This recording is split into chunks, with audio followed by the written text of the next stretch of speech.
siapa pelaku utamanya Pak ya. Terus kemudian si ini kan disembunyikan identitasnya oleh orang tuanya. Apakah orang tuanya kemudian akan diseret karena menyembunyikan barang bukti? Iya, terkait memang tersangka lain memang tidak mau menyebutkan Egy itu siapa, Perong. Nah, baru terungkap kemudian Egy yang di hadapan rekan-rekan sekalian ya.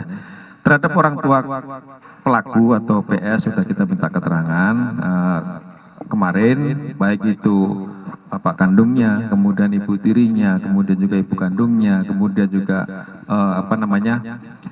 pemilik kos di Ketapang, kemudian kepala lingkungan yang ada di Cirebon sudah kita minta keterangan semua.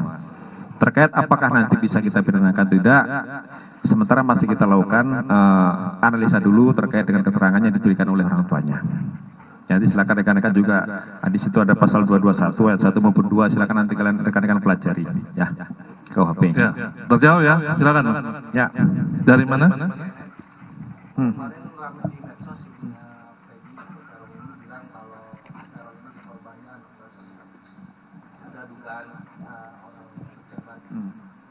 Dan itu pun Perong sampaikan kepada orang tuanya. Apakah sudah disampaikan dengan sudah, jadi perlu saya tekankan di sini bahwa tidak ada nama pejabat terlibat di sini. Kami sangat kooperatif dan transparan terkait penyidikan ini. DPO ya hanya satu, PS. Terkait dengan apapun yang disampaikan itu terserah silakan, tetapi kami tetap berpegangan atau berpatokan kepada fakta penyidikan. Jadi tidak kita berasumsi maupun di media sosial dan sebagainya. Terhadap penyidikan yang kita lakukan, kita berpedoman kepada fakta, bukan asumsi. Ya. Oke, mungkin sebelum bertanya, saya perlu tegaskan juga bahwa dalam proses penyidikan ini, rekan-rekan penyidik itu mendapatkan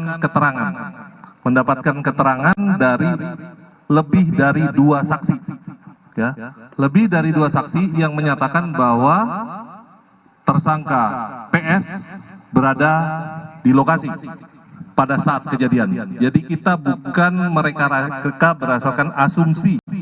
Tolong dipahami ini rekan-rekan, tentu teman-teman penyidik bekerja berdasarkan prosedur yang ada.